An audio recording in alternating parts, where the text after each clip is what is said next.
आपका knee replacement कब तक चलेगा? How long will your knee replacement last? अक्सर पेशेंट्स के जहन में ये इंपॉर्टेंट सवाल आता है नी रिप्लेसमेंट सर्जरी करवाने से पहले कि उनकी सर्जरी आखिर कब तक चलेगी, इसकी लाइफ क्या है। Hello, I am doctor Sarpreet Ahluwalia, director joint replacement and orthopaedics at spa hospital Mohali. और आज हम इस वीडियो पे एक इंपॉर्टेंट टॉपिक को डिस्कस करेंगे कि एवरेज लाइफ स्पैन एक नी रिप्लेसमेंट सर्जरी करवाने के बाद आखिर होता क्या है।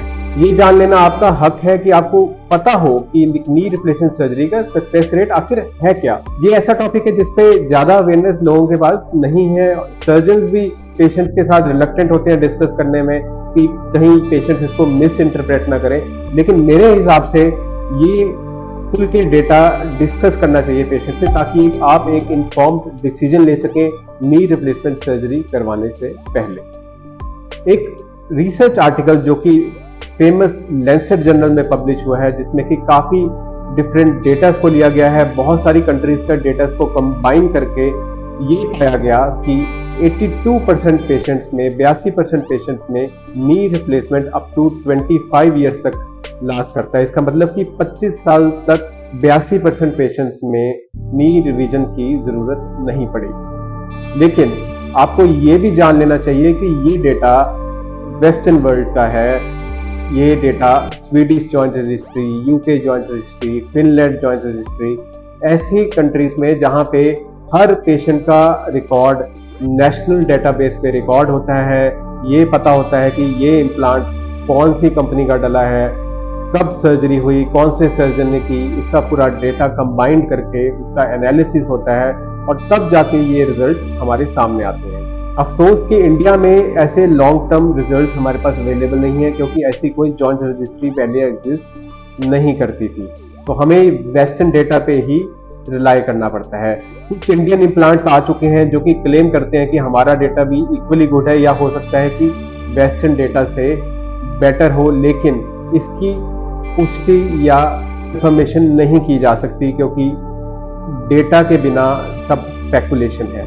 तो आपको अपने ऑर्थोपेडिक सर्जन जिससे आप नी रिप्लेसमेंट करवाना चाहते हैं, ये डिस्कशन करनी चाहिए कि आपके केस में जो इम्प्लांट आपके ऑर्थोपेडिक सर्जन प्लान कर रहे हैं डालने का, क्या उसका नेशनल या इंटरनेशनल डेटा अवेलेबल है।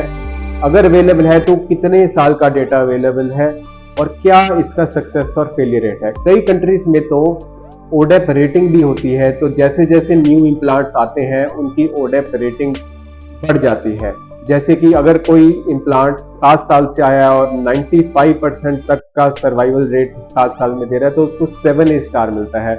जब वो डेटा 10 साल पुराना हो जाता है कि 10 साल से यूज हो रहा है और अभी भी 95% से ज्यादा सक्सेस रेट है, तो उसे 10 स्टार मिल जाते हैं। ऐसे ही 15 साल के डेटा के बाद अगर वो सक्सेस रेट नहीं गिरा तो उसको 15 स्टार मिल जाता है। तो अच्छे इम्प्लांट्स वो माने जाते हैं जो कि एटलीस्ट 7 to 10 ईयर्स तक more than 95% survivorship data show करते हैं, क्योंकि इनमें एक प्रिडिक्टेबिलिटी होती है। हालांकि नी रिप्लेसमेंट एक सक्सेस और फेलियर में सिर्फ इम्प्लांट नहीं मायने रखता, इसमें आपके सर्जन की एक्सपर्टीज, आपका प्री ऑपरेटिव स्टेटस, आपकी कोमॉर्बिडिटीज, आपका बॉडी वेट, आप कितनी फिजियोथेरेपी कराते हैं, इन चीजों का भी रोल है। लेकिन एक चीज जो कि नी रिप्लेसमेंट इम्प्लांट है, जो कि हमारे हाथ में है कि हम कौन सा डालें, एटलीस्ट हम उसमें तो एक बेस्ट अवेलेबल इम्प्लांट आपके नी में ट्रांसप्लांट कर सकते हैं। तो do not hesitate to discuss this with your surgeon before having a knee replacement surgery. ऐसी और इंफॉर्मेटिव वीडियोस के लिए आप हमारे चैनल को सब्सक्राइब भी कर सकते हैं। Thank you.